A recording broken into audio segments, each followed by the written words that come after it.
84 लाख योनियों में ये अंतिम योनि है। ये मानव की जो देह है ये 84 लाख योनियों में आखिरी देह है। इसके बाद में भगवान मालिक है। 84 लाख योनियों में ये मानव देह आखिरी है। उसके बाद में कौन सा जन्म हमारा होगा, हम किस जन्म में आएंगे, किस योनि में आएंगे, कौन सी हमारी योनि होगी, हमको नहीं मालूम है। इसलिए जिस जन्म को हम पाए हैं, जिस योनि में हम पहुंचे हैं, जिस जन्म को हम पाए हैं, उस जन्म को भी यदि हम अच्छे से भगवान का भजन करते हुए, स्मरण करते हुए, भगवत नाम करते हुए, भगवत कीर्तन करते हुए अगर निकाल देंगे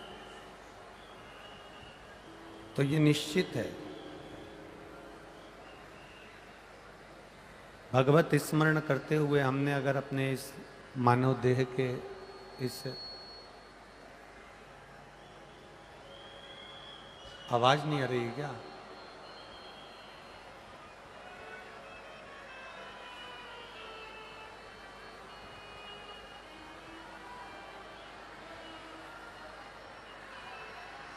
आवाज नहीं आ रही है? आवाज के लिए व्यवस्था करिए। पीछे से, यहां से लेके पीछे तक सारी। मानव देह, मानव का जो शरीर है, इस मानव के शरीर का जो सुख है,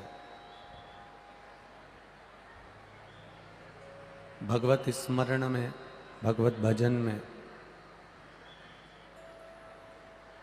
इस शरीर को हमने लगा कर रखा तो मृत्यु लोक पर हमारा आना सार्थक हो गया। तेरी कृपा बिना न हिले एक भी अणु, लेते श्वास तेरी कृपा से तनु तनु। बखान क्या करूं मैं आँखों के ढेर का, छपटी बबूत में है खजाना कुबेर का। हे गंगाधर मुक्ति द्वार ओमकार तू, भोले ओमकार तू, आयो शरण तिहारी शंभु तार तार तू। 84 लाख योनियों को काटने के बाद ये मानव का शरीर मिला है। 84 लाख योनियों को काटने के बाद ये मनुष्य की देह मिली है, मानव का शरीर प्राप्त हुआ है। और यदि ये मानव का शरीर हमने व्यर्थ में गंवा दिया तो उसकी कोई सार्थत्वता नहीं है।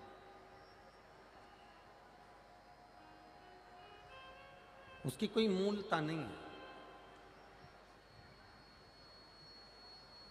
ना जाने कितनी कितनी मिन्नत कर कर, ना जाने कितनी कितने हाथ पैर जोड़कर, कितनी कितनी प्रार्थना करने के बाद में, कितना कितना निवेदन करने के बाद में ये मानव की देह मिली है।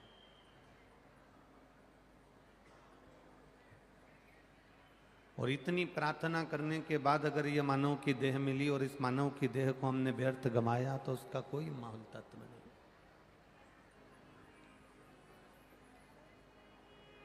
जिंदा रहने के लिए भोजन बहुत जरूरी है।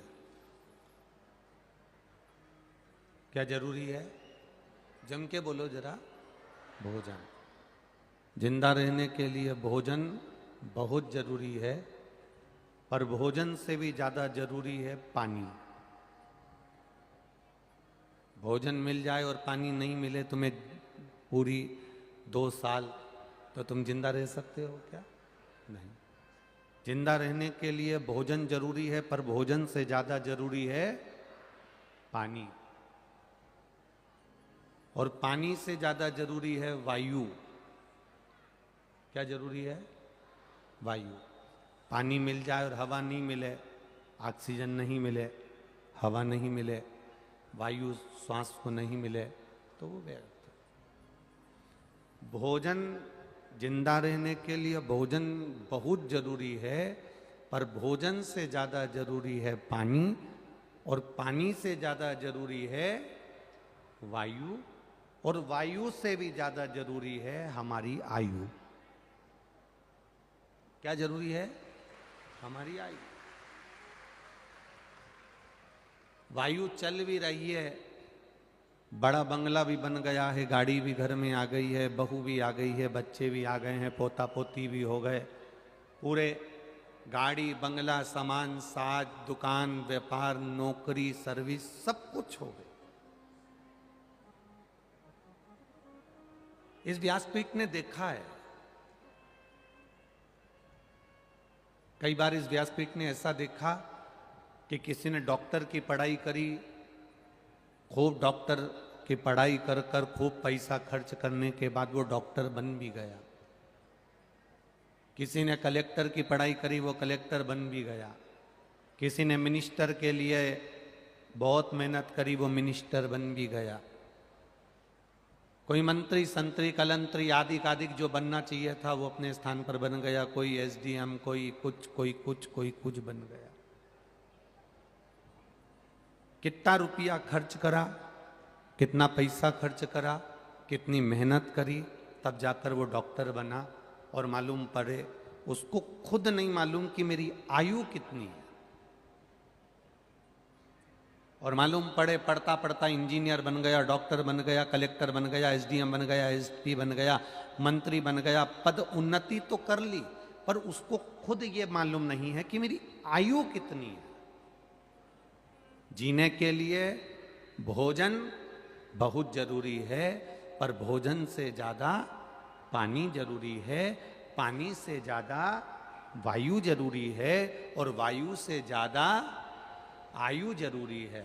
उसने डॉक्टरी की पढ़ाई करी, उसने इंजीनियरिंग की पढ़ाई करी, उसने मिनिस्टर बन गया, एसडीएम बन गया, कलेक्टर बन गया, सब कुछ अच्छे औहदे पर पहुंच गया, पद पर पहुंच गया। उसने डिग्री तो इकट्ठी कर ली, पर डिग्री के साथ में उसने डिग्रियों को इकट्ठा करा, उसने बहुत सारी आय भी इकट्ठी करी, पैसा भी इकट्ठा करा। आय इकट्ठी करते करते वो बहुत ऊंचे ओहदे पर पहुंच गया। उसने आय पैसा इकट्ठा करने का तरीका तो ढूंढा, पर आयु बढ़ाने का तरीका नहीं ढूंढा। आयु बढ़ाने का तरीका ढूंढता तो भोग करता।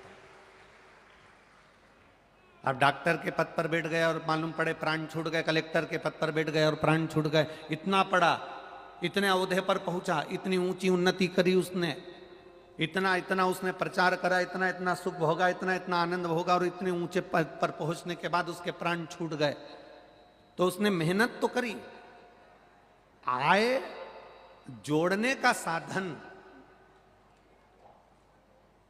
दुनिया के लोग ढूंढ रहे हैं, पर आयु बढ़ाने का साधन दुनिया के लोग नहीं ढूंढ रहे।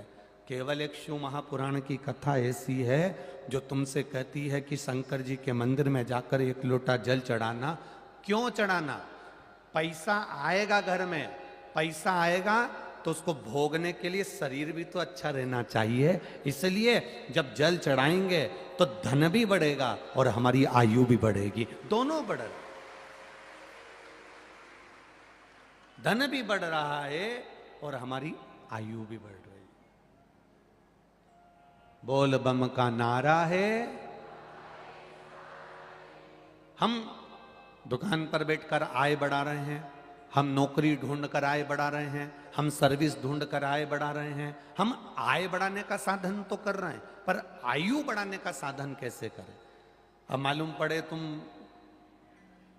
2 लाख रुपए महीना कमा रहे हो तुम्हारी नौकरी में, अब तुमको यही नहीं मालूम कि तुम्हारी आयु कितनी है, और मालूम पड़ा तुमने कमाया, फ्लैट में दिया, गैस की टंकी का दिया, बच्चों का दिया, इसका दिया, उसका दिया, 2 लाख रुपए तुम कमा रहे हो, तुम्हारी आयु कितनी है तुमको नहीं मालूम। फिर नई कंपनी ज्वाइन कर ली, और नई कंपनी ज्वाइन करी, फिर आपने कोई 4 लाख का पैकेज ले लिया, फिर नई कंपनी ज्वाइन करी, 5 लाख का पैकेज ले लिया, फिर नई कंपनी ज्वाइन करी, 8 लाख का पैकेज मिल गया। आय तो बढ़ी, पर कभी विचार करा कि तुम 8 लाख रुपए महीना कमा रहे हो या 5 लाख रुपए महीना कमा रहे हो, अपने शरीर पर कितना खर्च कर रहे हो? हम कभी ये नहीं कहते कि तुम ज्यादा कमाते हो तो ज्यादा दान कर दो, आप तो अपने ऊपर खर्च करो ना।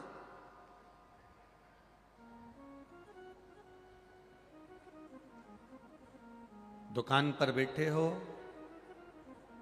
भूख भी लग रही है, ग्राहक खड़ा है, तो तुम भोजन नहीं कर पा रहे हो। टिफिन रखा है दुकान पर, तुम भोजन नहीं कर पा रहे हो।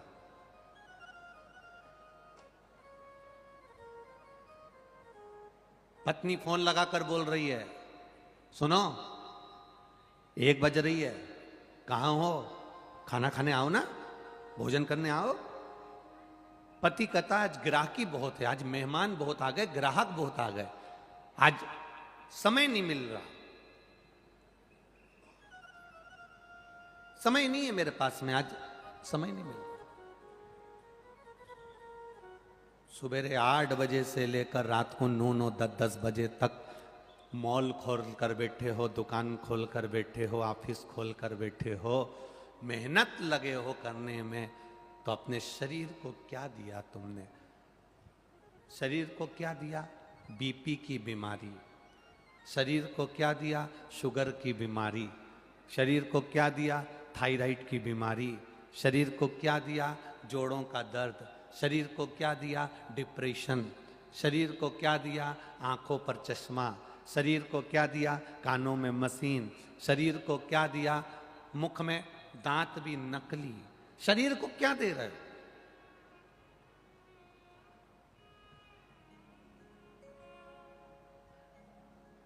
दुकान के सामने भिखारी भीख मांगने के लिए आता है, बोलो आता है कि नहीं आता है? अरे बोलो जम के, आता है? दुकान के सामने भिखारी भीख मांगने के लिए आता है, वो भिखारी भीख मांगने नहीं आता, तुमको ज्ञान देने के लिए आता है कि मैं 10 जगह से मांगता हूं, उसके बाद भी चैन से सोकर 2 रोटी टाइम पर खाता हूं। भिखारी भीख मांगते मांगते हमको ज्ञान देता है, 10 जगह से मांगता हूं पर भोजन टाइम पर करता हूं, भूख लगी खा लिया।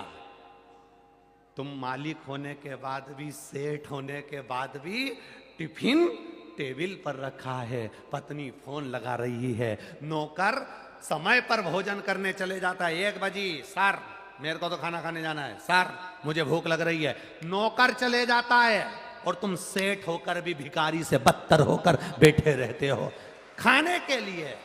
सामने टिफिन पड़ा है, सामने भूख लग रही है, भोजन, भूख को मार रहे हो, एक चाय पी लोगे भूख मर जाएगी, गुटखा खा लोगे भूख मर जाएगी, भोजन, फिर पत्नी कहती है तुमने खाना खाया? मेरे को भूख नहीं लगी, टिफिन भरा कि भरा है, क्योंकि चाय पी पी कर बस सामान तोलते रहे, दिखाते रहे, देते रहे, काम में लगे रहे, चाय पी पी कर आपने अपना भूख को मार लिया। और किसी डॉक्टर से, तुम्हारे स्पेशलिस्ट डॉक्टर से पूछना कि शुगर की बीमारी और बीपी की बीमारी कैसे होती है। हम अपने खाने का समय नहीं बनाते, हमारा भोजन का समय ऊपर नीचे हो जाता है, जिससे शरीर में शुगर और बीपी की बीमारी होना चालू हो जाती है। हम अपने समय को लेवल नहीं कर पा रहे हैं। हम इतना बढ़ जाना चाहते हैं, इतनी उन्नति की सीढ़ी पर चढ़ जाना चाहते हैं कि हमको पलट कर नहीं देखना पड़े। पर निवेदन है, पलटने के लिए तुम्हारी आयु है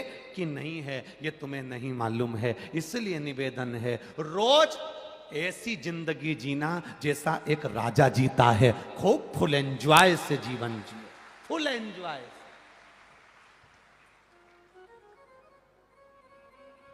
जिनके घर में नौकर काम करते हैं, जिनके घर में सेवक काम करते हैं, जिनके घर में नौकर काम करते हैं, एक सेठ को देख लेना और एक नौकर को देख लेना, कितनी खुश की जिंदगी जीता है नौकर। कंगा पाटी फाड़ के, पैंट शर्ट पहन के, आंखों पे चश्मा लगा के, जीन्स में पट्टा डाल के, टी शर्ट पहन के, रोज नए नए बदल के दुकान पर और ऑफिस में आता है। और सेठ वही घिसा फटा अलमारी में से निकाल के, कॉलर फट रही है, रुमाल देख लो तो लो, नौकर भी कह देता है सेठ कभी तो धुलवा लो। रुमाल की ये हालत हो।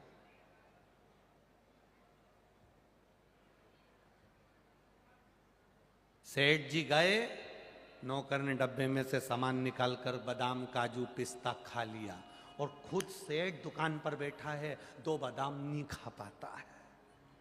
2 बादाम। उससे पूछो किसके लिए जोड़ रहे हो, किसके लिए जोड़ा?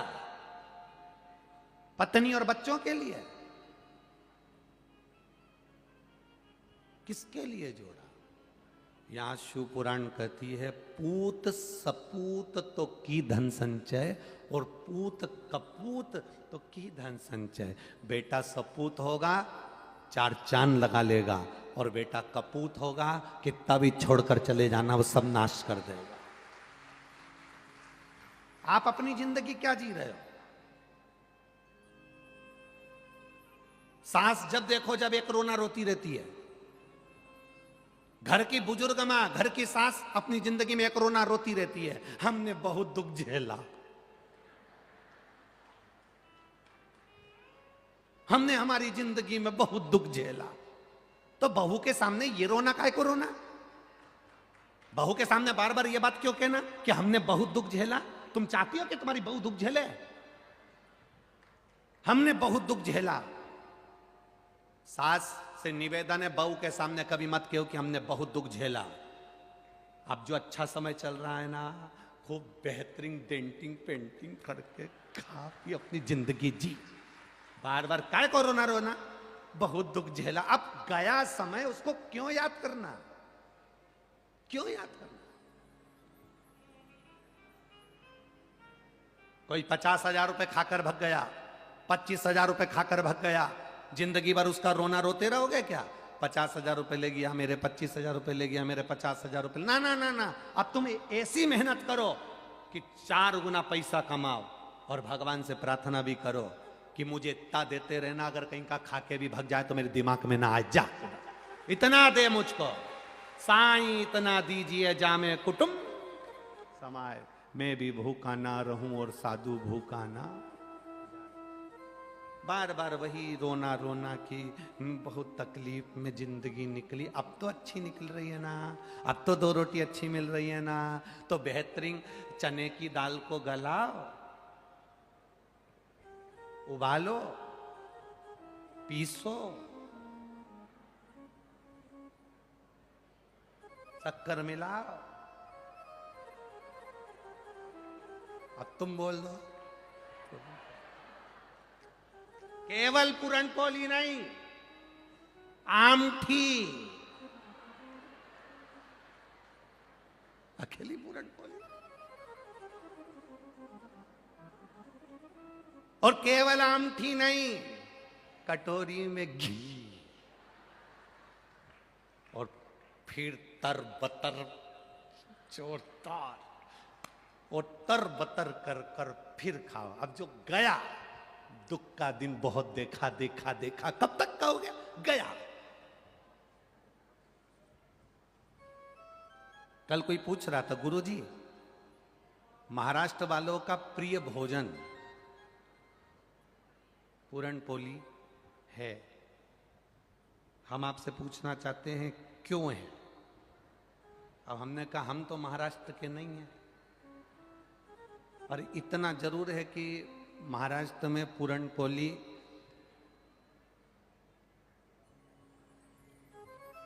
इसलिए प्रियता होती होगी, ऊपर से कैसी दिखे पर अंदर से मीठे ही रहते हैं मराठी।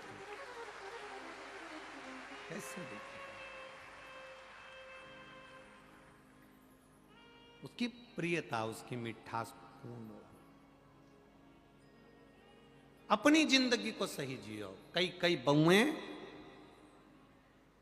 बहुएं कह देती हैं हमारे मायके में हम इतने सुख से रहे, हमारे मायके में हम इतने सुख से रहे। मेरी बहुओं से निवेदन है, जो था समय उसको भूल जाओ। अब जो अपना समय चल रहा है उसमें कदम से कदम मिलाकर चलो और कुछ अच्छा कर कर बताओ। कब तक रोगे? सास रोती है कि हमने बहुत दुख झेला, बहू कहती है मैंने मायके में सुख देखा। जब से तुम्हारे यहां आई हूं, जब से तुम्हारे साथ शादी हुई, जब से इस घर में आई, मेरी जिंदगी नरक हो गई। क्यों बोलना ऐसा? भगवान से प्रार्थना करो कि तेरी बड़ी कृपा है, तूने दुख भी लिखा तो थोड़ा लिखा, अच्छा हुआ में शादी कर कर भेजा। मालूम पड़े कहीं दूसरी जगह शादी कर कर भेज देता और वो मदिरा में डूबा रहता, दिन रात जुए में डूबा रहता, गलत गलत नारियों में डूबा रहता और दिन भर नशे में पड़ा रहता। कम से कम तूने ऐसा तो नहीं दिया, दिया तो अच्छा दिया। ये तेरी कृपा है, ये तेरी दया है, ये तेरी उदारता है।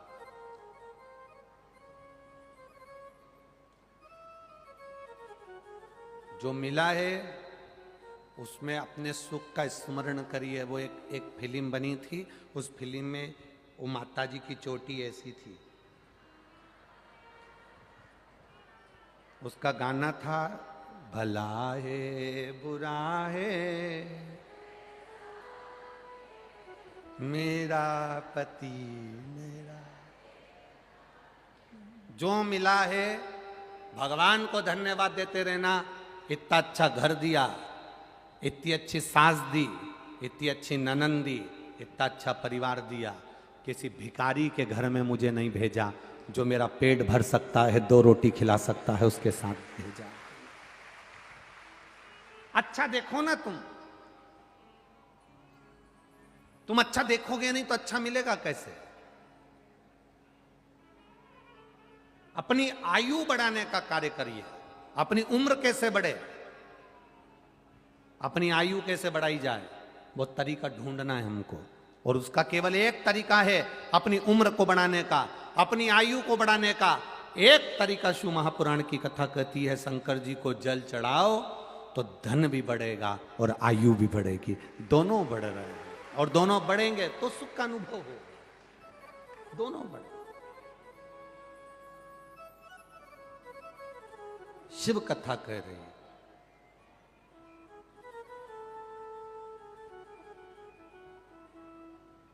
हमारी सास के पास बहुत सारा है, वो कभी हमको कुछ नहीं देती।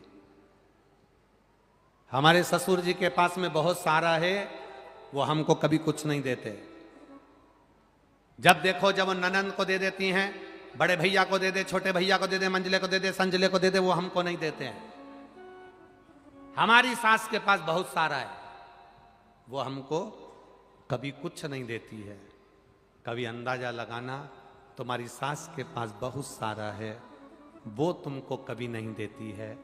तुम्हारे पास भी तो अलमारी में बहुत सारा है, तुम कब अपनी सास को एक साड़ी दे देती हो? हम दूसरे से आस लगा रहे हैं, और जब जब हमने संसार वालों से आस लगाई वो आस टूटी है। तुम परमात्मा से ये कहना, हमारी सास किसी को भी सामान दे दे, हमारा ससुर किसी को भी दौलत दे दे, हमें कोई मतलब नहीं। भोलेनाथ मुझे मेरे भाग्य का देना, दूसरे के भाग्य का रहता है तो चले जाता है, अपने भाग्य का टिकता है। दूसरे के भाग्य का मिलेगा तो वो चले जाएगा, पर अपने भाग्य का टिक जाएगा, अपने भाग्य का रहेगा।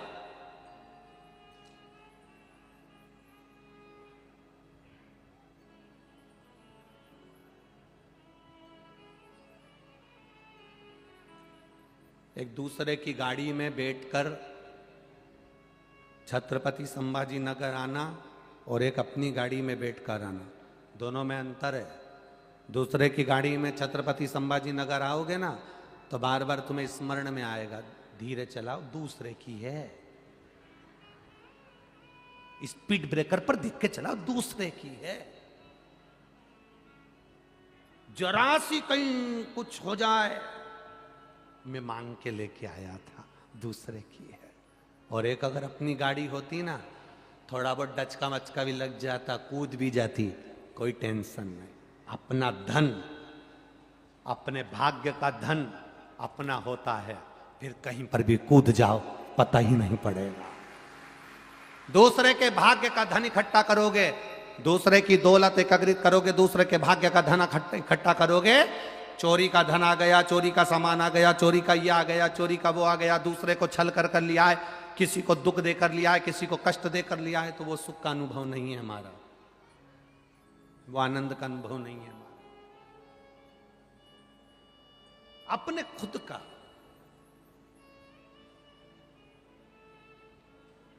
एक बूढ़ी मां, 85 साल की एक बूढ़ी मां यहां कहीं कथा सुनने के लिए रोज आती है दूर से।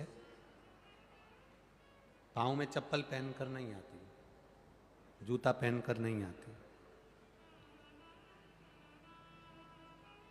कल एक कार्यकर्ता बता रहा था कि गुरुदेव, एक बूढ़ी माँ को हमने उसके पाँव में चिंदी लपेटी हुई थी पंजे में, और पॉलीथीन लगी हुई थी, पन्नी और चिंदी लपेटी। तो कार्यकर्ता ने उनसे कहा, माँ चलो, कहाँ जा रही हो? कथा में। चलो ये चप्पल लो हमारी, पहन लो और चले जाओ। वो 85 साल की बूढ़ी माँ कहती है, सियोर वाला महाराज आया है और मैं चप्पल पहन के कथा में जाऊंगी? 85 वर्ष की वो बूढ़ी माँ कह रही है कथा सुनने। वो कह रहा है धूप बहुत हो रही है, गर्मी बहुत पड़ रही है, तुम नंगे पैर जा रही हो, नंगे।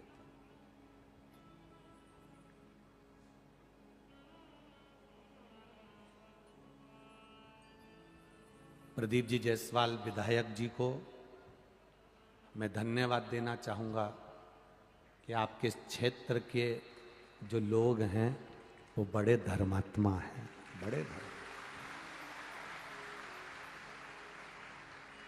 कभी कभी हमारी भी आंख में आंसू आ जाते हैं आप लोगों का भाव देखकर।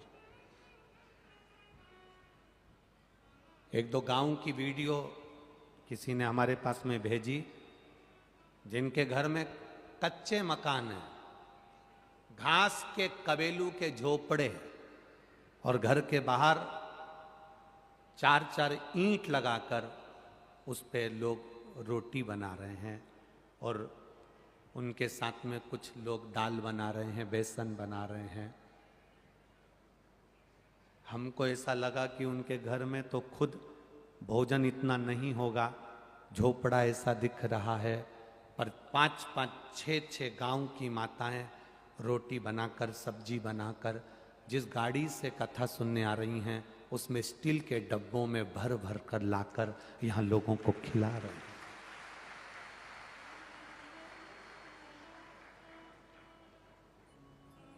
ऋषिकेश जायसवाल जब कथा लेने के लिए सीहोर गए तो उन्होंने कहा कि गुरुदेव से कहना छत्रपति संभाजी नगर में कुछ मिले ना मिले पर लोगों का दिल बड़ा मिलेगा, ये निश्चित है। आओ,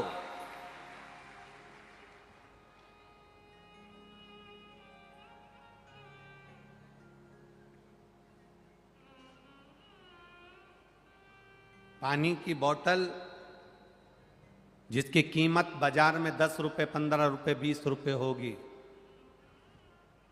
छत्रपति संभाजी नगर की इस कथा में यजमान परिवार ने तो पानी की बोतल बढ़वाई, साथ में इस नगर के दानदाताओं ने इतना पानी बढ़वाया, इतना पानी की बोतल बढ़वाई कि लोग ले नहीं रहे थे। इतनी पानी की बोतल फेंक कर दे रहा है, लेकर हाथ में बढ़ाते जा रहा है, देते जा रहा है, ले साहब, ले साहब, ले साहब।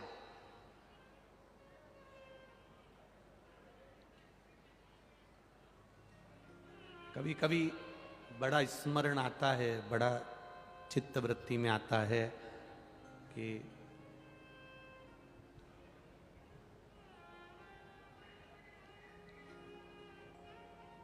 आप लोग पानी की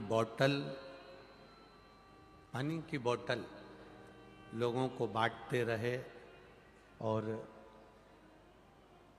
कभी कभी हमको भी हमारे आप में दुख होता है। आप सब सीहोर आए और आपको नहाने के लिए भी एक डब्बा पानी का भी 50 रुपए शुल्क देना पड़ा, तो उसका दुख होता है अंदर से।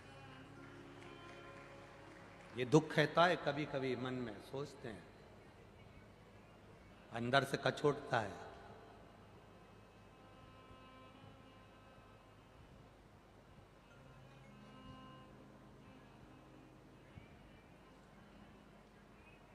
आपके भीतर लुटाने का भाव है। गांव गांव से आई हुई माताएं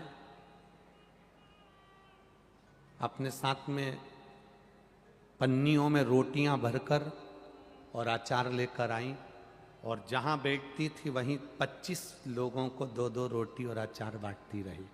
देखकर आनंद की अनुभूति होती है।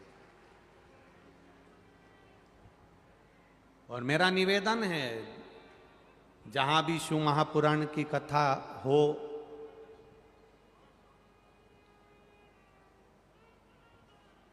आपने लुटाया है, लुटाया, उस लुटाने का फल क्या होगा ये आप खुद अंदाजा लगाओगे। हम तो नहीं कह सकते, हमें मालूम भी नहीं, पर वो जब देता है तो छप्पर फाड़ कर देता है, छप्पर फाड़। जिसने लूटा, जिसने लुटाया, उसके लिए मेरा भोलेनाथ छप्पर फाड़ कर देता है। और जिसने केवल लूटा है, नोचा है, चाहे आप हमारे यहां आए हो तब, चाहे कहीं कथा हो रही हो तब, किसी ने तुम्हें लूटा है। 1 रुपए की चीज को अगर 50 रुपए में, 100 रुपए में दिया है, लूटा है। जिसने लुटाया उसको मेरे बाबा ने छप्पर फाड़ कर दिया, कुबेर भंडारी ने। और जिसने लूटा उसको थप्पड़ मार कर लिया मेरे कुबेर भंडारी।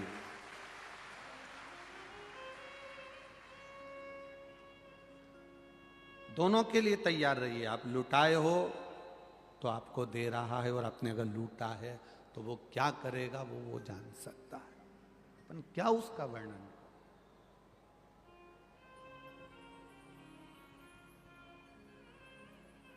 आपका भजन मूल, आपका दान धर्म संकीर्तन स्मरण पुण्य आपका मूल।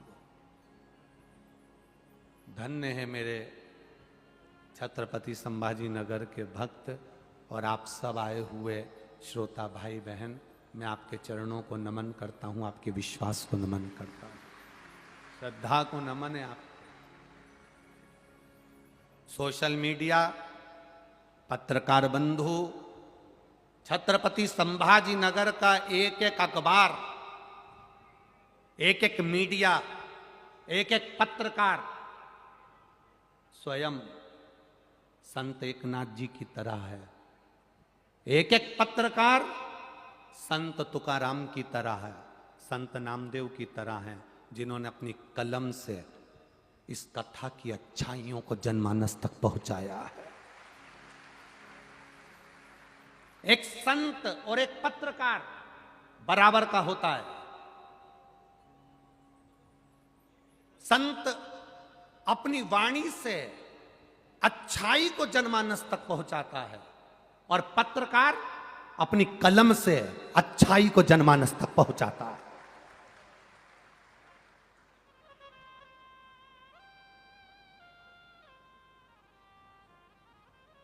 एक पत्रकार अच्छाई को जनमानस तक पहुंचाएगा, अपने अपने भाव को। एक संत और पत्रकार बराबर होता है।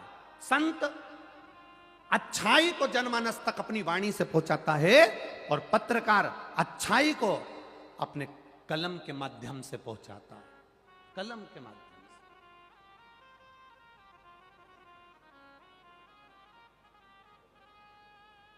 से। ये कार्यकर्ताओं की टीम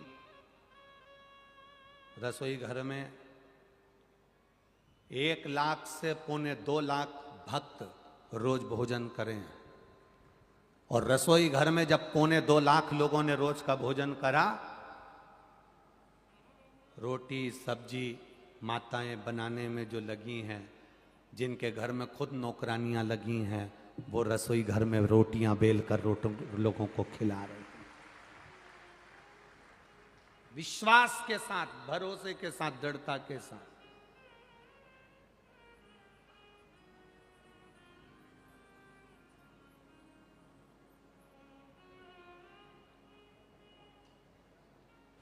अब विश्वास हो गया कि महाराष्ट्र के अंदर कभी भी कथा हो तो यजमान परिवार को भी टेंशन लेने की जरूरत नहीं है, यहां भक्त अपने आप संभाल लेते हैं। महाराष्ट्र के अंतर्गत कथा हो, भक्त अपने आप संभालता है, भाव के साथ संभालता है, विश्वास के साथ संभालता है। छत्तीसगढ़ का भी यही क्रम है। छत्तीसगढ़ के भी भक्त अपने आप संभाल लेते हैं, अपने आप। विश्वास। अब एक विचार करिएगा, जब भगवान इतना बड़ा आयोजन संभाल सकते हैं तो क्या तुम्हारा घर नहीं संभाल सकते हैं? तुम क्यों चिंता करते हो? मेरे बच्चे के लिए मुझे ये करना है, पत्नी के लिए करना है, मकान बनाना है, गाड़ी लाना है, जमीन लाना है, जायदाद लाना है, संपदा लाना है। आय बढ़ाने के साथ आयु बढ़ाने का प्रयास करिएगा। आपकी उम्र कैसे बढ़े? कोई सत्कर्म कर देना, किसी भूखे को भोजन कराना, किसी प्यासे को पानी पिलाना, किसी बीमार की औषधि करा देना, यह आयु बढ़ाने का तरीका है, आपकी उम्र बढ़ा देता है। भूखे को भोजन कराओ, प्यासे को पानी पिलाओ। घर में बुजुर्ग माता पिता हैं, उनकी सेवा करो। प्रतिदिन अपने माता पिता के चरण दबाओ। अपने माता पिता को चरण भी नहीं दबा सकते तो प्रणाम करो। तुम्हारे पिताजी तुम्हें गाली दें, तुम्हारी सास तुमको गाली दे, अपशब्द कहे ताने दें, तुम्हें 24 घंटे तुम्हारी सास को से गालियां दे, तो भी तुम्हारा फर्ज है तुम उसके चरणों को प्रणाम करना मत भूलना। मुंह मत चलाना, पलट कर जवाब मत देना।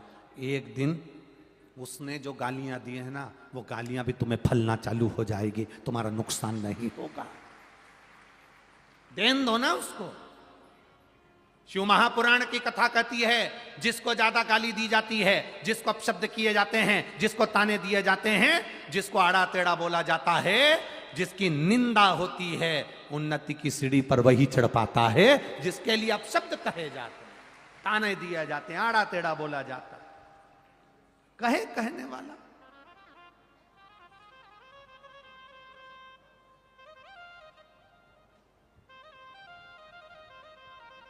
कहेंगे लोग, कहने वाले अपशब्द कहते रहेंगे, आप अपना भजन करो। दुकान पर बैठो, व्यापार करो, खूब दुकान चलाओ। सुबह 8 बजे से लेकर 10 बजे तक तुम दुकान खोल के बैठते हो, हमारी तरफ से छूट है, तुमको 11 बजे तक खोलो, मना नहीं। तुम्हारा मन करे जब तक दुकान खोलो, बस इतना सा निवेदन है। दुकान पर एक दिन में अगर तुमने 1000 रुपए कमाए हैं तो 1000 में से 50 रुपए अपने ऊपर भी खर्च करना, अच्छा खाना और अच्छा पहनना। अपने ऊपर भी खर्च करना, अपनी भी खुशी, स्माइल सामने रखना, अपने चेहरे की प्रसन्नता खत्म मत होने देना। 1000 रुपए कमाओ रोज, पर अपने ऊपर खर्च करो।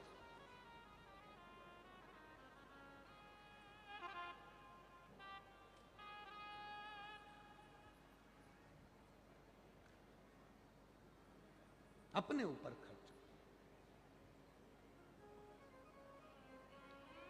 कभी कभी मन करे परिवार के साथ में गाड़ी में बैठकर किसी मंदिर चले गए।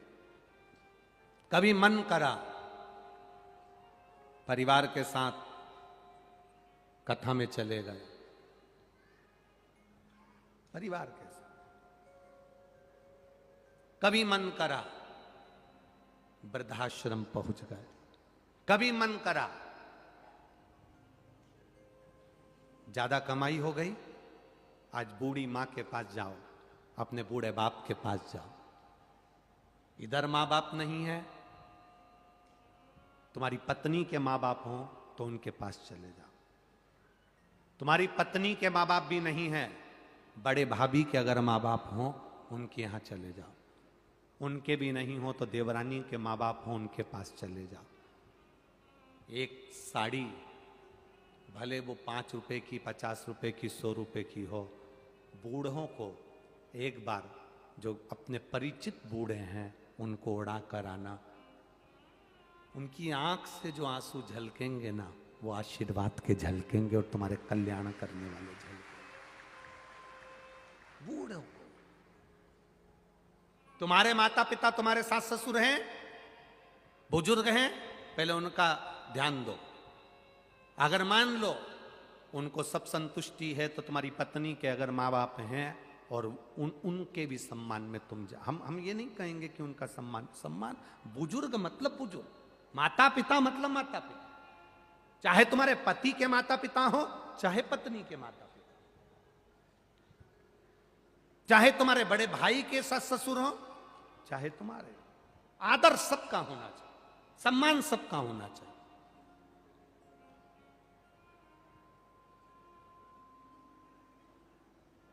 घर में बहन आए उससे पहले घर की जो बूढ़ी बुआ हो, बुआ, बूढ़ी बुआ, बहुत अवस्था हो गई, बुजुर्ग हो गई, उसका भी ठिकाना नहीं, कब मर जाए,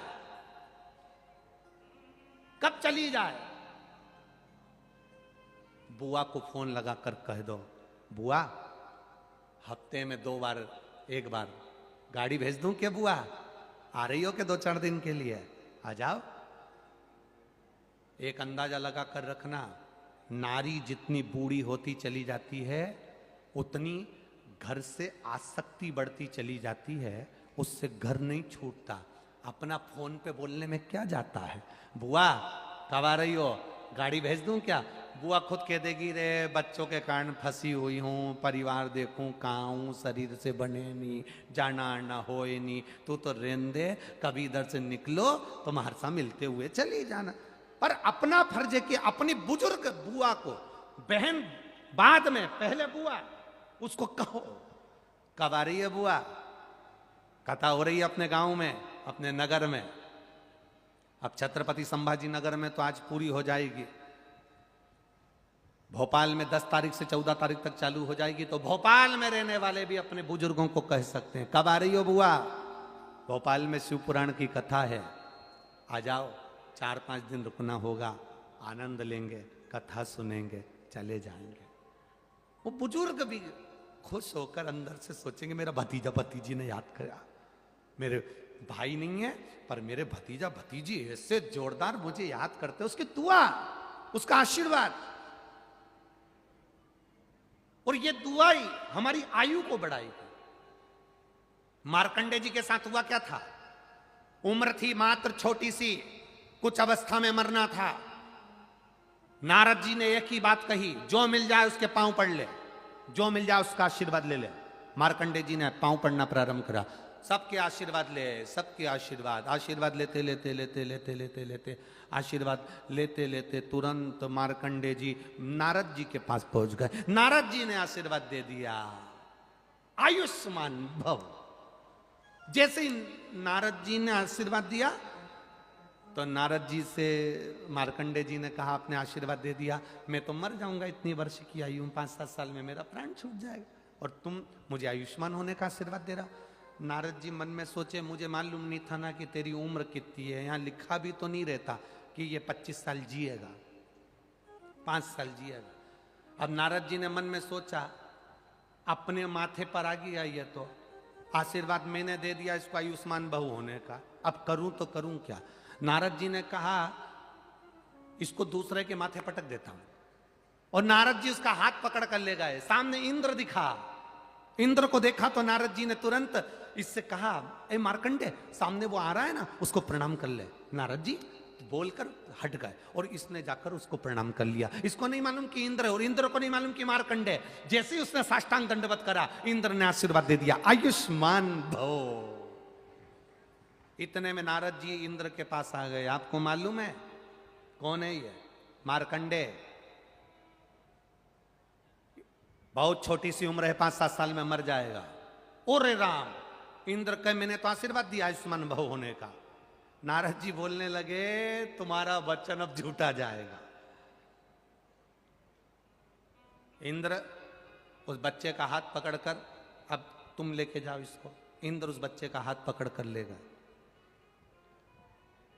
और बच्चे का हाथ पकड़ कर लेकर इंद्र सीधे अपने सिंहासन पर बैठे तो उनकी पत्नी ने देखा आज इंद्र रो रहे थे। पत्नी ने पूछा, तुम क्यों रो रहे हो? इंद्र ने कहा, आज मैंने इस बच्चे को आशीर्वाद दे दिया आयुष्मान भव होने का, पर मुझे क्या मालूम था कि मर जाएगा, इसकी आयु कम है, तो क्या करा जाए? पत्नी ने कहा, तुम चिंता मत करो, तुम्हारे साथ तो धोखा हुआ है, अपने सिर का बोझ दूसरी जगह दिया। इंद्र ने हाथ पकड़ा, ब्रह्मा जी के पास ले गए। ब्रह्मा जी और इंद्र ने कहा, वो सामने बाबा बैठे ना दाढ़ी वाले, उनको दंडवत करिया। और जाकर मार्कंडे ने जो दंडवत करा, ब्रह्मा जी ने कह दिया आयुष्मान भव। अब जो ब्रह्मा जी ने कहा आयुष्मान भव, इंद्र ने आकर कह दिया, आप पहचानते हो इसको? नहीं। मार्कंडे, कम उम्र है, तुमने लेखनी में लिखा है, अपनी कलम से लिखा, इतने साल में मर जाएगा, और तुमने आशीर्वाद दे दिया आयुष्मान भव होने का। अब तुम्हारी लेखनी गलत, तुम गलत। ब्रह्मा जी ने मन में सोचा, अब करूं तो करूं क्या। इंद्र इनको ब्रह्मा जी के पास छोड़ के चले गए। ब्रह्मा जी सोचे, अब इसको लेकर कहां जाऊं मैं, अपने माथे का बोझ किसको दूं। ब्रह्मा जी उसको लेकर भगवान विष्णु के पास पहुंच गए। भगवान नारायण आराम से सोए हुए थे, लक्ष्मी जी चरण दबा रही थी। इसने मार्कंडे जी को कह दिया, जाओ वहां पर जाकर प्रणाम कर लो। मार्कंडे जी ने जो दंडवत करी, हार हार, जो दंडवत करी, भगवान विष्णु के नेत्र खुल गए। नेत्र खुले, देखा एक छोटा सा बच्चा मेरे सामने दंडवत करा है। भगवान विष्णु ने कहा आयुष्मान भव। लक्ष्मी जी नारायण को देख रही हैं। नारायण पूछ रहे, लक्ष्मी तू मुझे इतनी घूर घूर के क्यों देख रही है? लक्ष्मी जी बोली, ये वो मार्कंडे है जिसको इतनी कम उम्र में मरना है, 5-7 वर्ष की आयु में इसको जाना है, और तुमने आशीर्वाद दे दिया आयुष्मान भव होने का। भगवान विष्णु बोले, लक्ष्मी तू पहले नहीं बोल सकती थी? लक्ष्मी बोली, मैं पांव दबाते दबाते चिमटा भी खोड़ा, तुमने ध्यान ही नहीं दिया। अब क्या होगा? भगवान ब्रह्मा जी छोड़कर विष्णु जी के पास चले गए और विष्णु जी अब उसको लेकर सीधे देवाधिदेव महादेव के पास चले गए। शंकर पार्वती शाम के समय घूम रहे थे और भगवान नारायण ने कहा, जाओ उनको प्रणाम कर लो। जो दंडवत करी, दंडवत करते से भोलेनाथ ने कह दिया आयुष्मान भव, चिरंजीवी भव। हो गया। कालों का काल, जब महाकाल आशीर्वाद देता है तो काल की भी हिम्मत नहीं जो महाकाल के सामने खड़ा हो जाए। काल की भी हिम्मत नहीं जो महाकाल के सामने खड़ा हो जाए। बस आए यमराज बंदी बनाने, सामर्थ्यता नहीं थी क्योंकि शंकर सामने खड़े हुए थे। जिसको एक लोटा जल चढ़ाते हो ना, तुम्हारी दुख की घड़ी में सामने खड़ा मिलता है।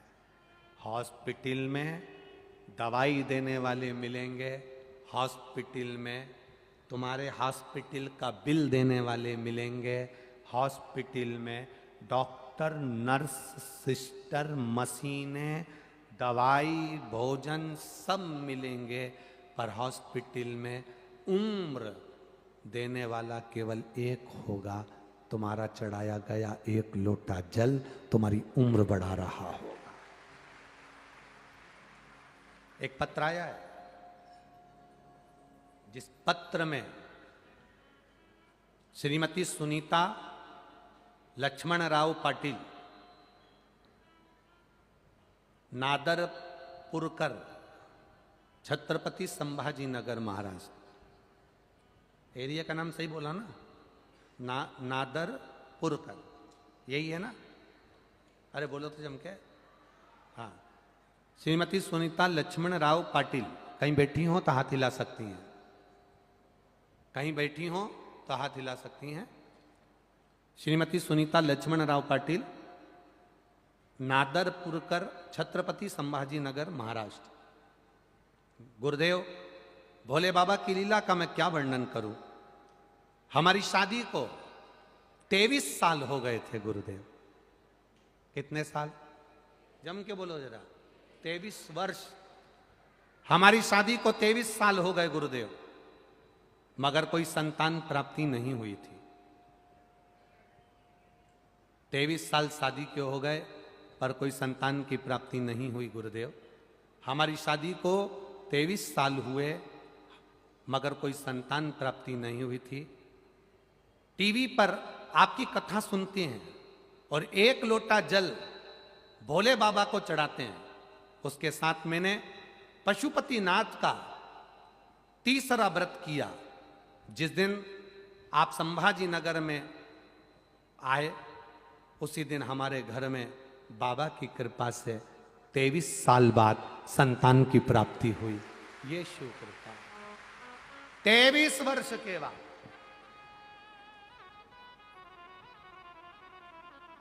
कितने साल भाई? 23 वर्ष। अब जरा अंदाजा लगाना,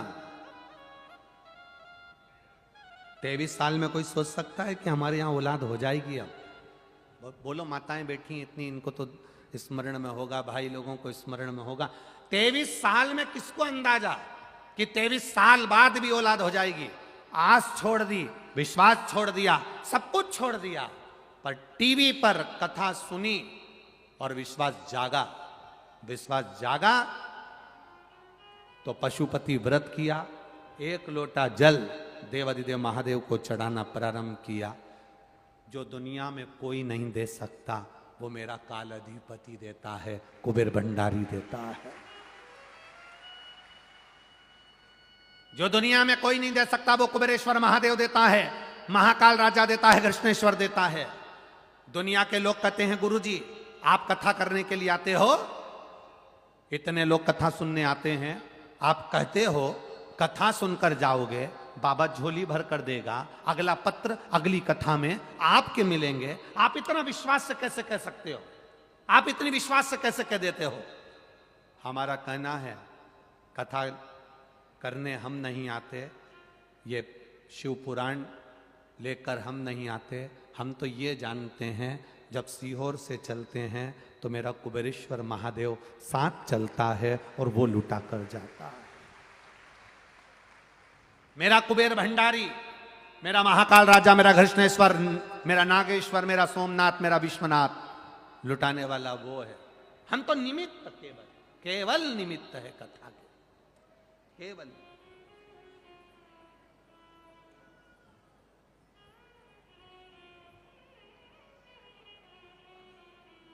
केवल एक निमित्तता।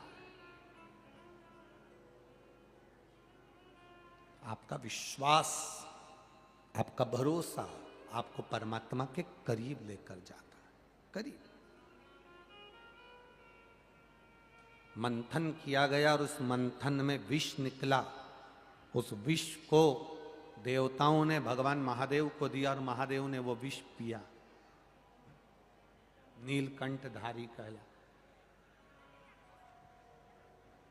मंथन में विष निकला। होगा जब परिवार में मंथन होता है ना, परिवार में जब मंथन होता है, जब परिवार में कुछ खींचा खाची होती है, सबसे ज्यादा विष घर के बड़ों को पीना पड़ता है।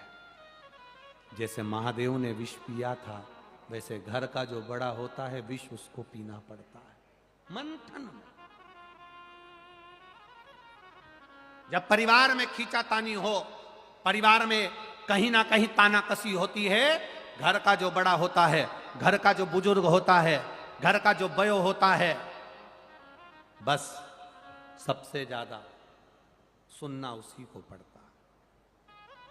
आप घर के बड़े हो, आपको सुनना पड़ेगा।